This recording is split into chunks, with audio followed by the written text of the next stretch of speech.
और स्टूडेंट्स, आज हम रिवाइज करने जा रहे हैं मैक्सवेल्स इक्वेशन। ये एक काफ़ी इम्पॉर्टेंट टॉपिक है और आपको ध्यान रखना है कि मैक्सवेल्स में 4 इक्वेशन होते हैं और हर एक इक्वेशन किसी न किसी पुराने लॉ में करेक्शन होता है। तो सबसे पहले हम बात करते हैं मैक्सवेल्स के फर्स्ट इक्वेशन की। मैक्सवेल का जो फर्स्ट इक्वेशन है that is correction in Gauss theorem in electrostatics.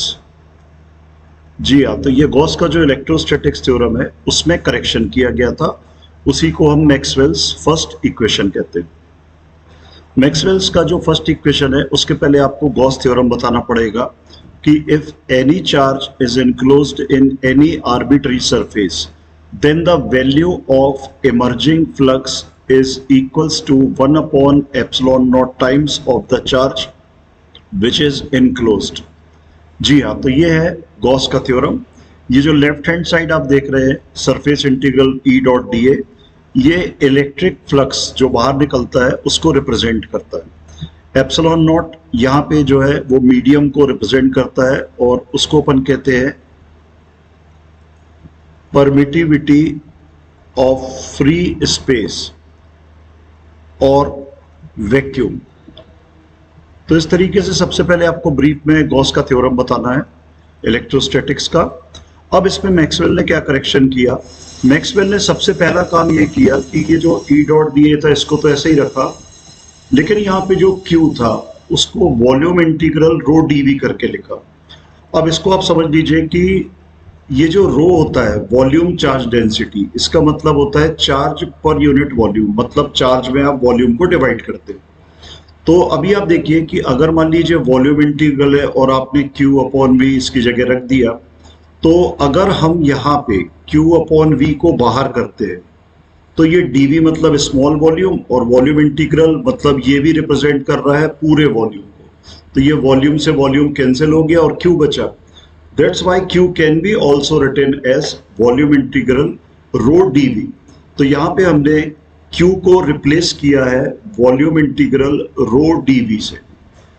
ये हो गया पहला चेंज। अब यहाँ पे हम देख रहे हैं कि left hand side surface integral है और right hand side volume integral है, तो ये कहीं ना कहीं सिमिलर नहीं है। तो हम क्या करते हैं, इस सरफेस इंटीग्रल को वॉल्यूम इंटीग्रल में कन्वर्ट करते हैं और यहाँ पे हम लगाते हैं गॉस का डाइवर्जेंस थ्योरम, जो ये कहता है कि अगर आप सरफेस इंटीग्रल को वॉल्यूम में बदलेंगे, surface integral of any vector is equals to volume integral of divergence of that vector. मतलब अगर आप सरफेस को वॉल्यूम में बदल रहे हैं तो डाइवर्जेंस आ जाएगा। तो ये आ गया यहाँ पे।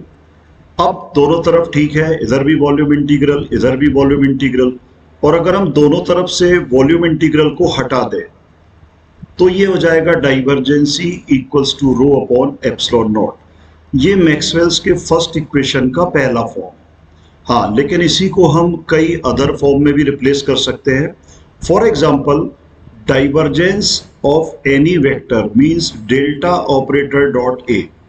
तो इस फॉर्मूले से डाइवर्जेंस ई को हम लिख सकते हैं delta operator dot E, vector का साइन जरूर लगाइए, यहाँ पे सारी वेक्टर क्वांटिटी है, equals to rho upon epsilon not.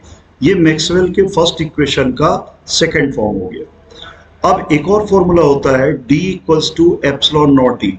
यहाँ पे D जो है वो कहलाता है आपका डिस्प्लेसमेंट फील्ड या डिस्प्लेसमेंट वेक्टर। तो डिस्प्लेसमेंट वेक्टर और E के बीच में ये एक रिलेशन होता है। इस रिलेशन से आप E इक्वल्स टू लिख सकते हैं D अपॉन एप्सिलॉन नॉट। तो यही इक्वेशन बदल गया delta operator dot D equals to rho, ये इक्वेशन बन गया। तो ये मैक्सवेल्स के फर्स्ट इक्वेशन का तीसरा फॉर्म आ गया। तो इस तरीके से मैक्सवेल्स के जो फर्स्ट इक्वेशन है उसको आपको ध्यान में रखना है कि ये 3 फॉर्म में आता है, और ये जो आपको इक्वेशन नंबर 1, 2, 3 मिले हुए इनको हम कहते हैं Maxwell's first equation in differential form. ये डिफरेंशियल फॉर्म कहलाता है, और ये जो आप जहां तक इंटीग्रेशन इन्वॉल्व है उसको आप कह सकते हैं कि this one is known as in integral form. तो ये इंटीग्रल फॉर्म, ये डिफरेंशियल फॉर्म। अब हम बात करते हैं कि मैक्सवेल्स का फर्स्ट इक्वेशन जो है वो वैक्यूम में क्या होता है। तो देखिए, वैक्यूम का मतलब होता है ना एयर, कुछ भी नहीं है वहां पे। तो जब वैक्यूम में एयर भी नहीं है तो फिर चार्ज कहाँ से होगा, और जब चार्ज नहीं होगा तो वॉल्यूम चार्ज डेंसिटी हम कहते हैं चार्ज पर यूनिट वॉल्यूम। तो इसका मतलब रो की वैल्यू 0 होगी।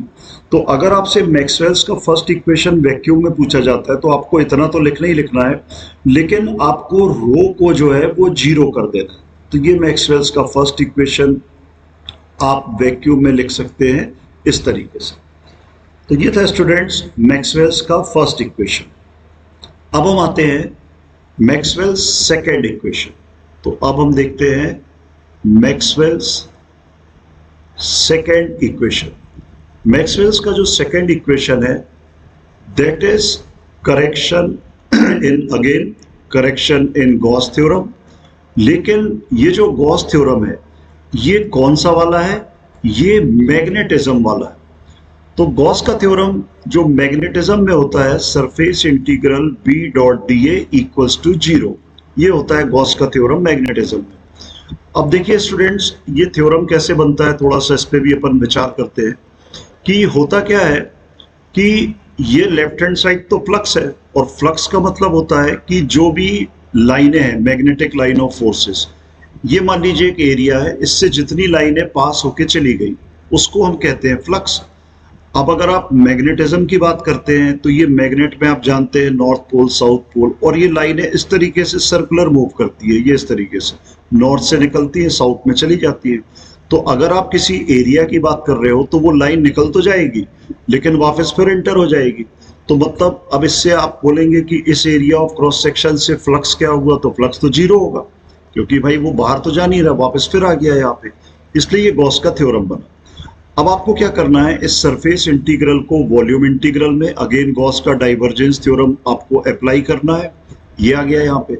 बस एक सावधानी आप रखेंगे कि जब आप सरफेस इंटीग्रल की बात करें तो यहाँ पे dA आता है, और वॉल्यूम इंटीग्रल की बात करें अपन तो यहाँ पे dV आता है। इस तरीके से ये आपको ध्यान रखना है। और जो लाइन इंटीग्रल रहता है, लाइन इंटीग्रल में यहाँ पे dl आता है।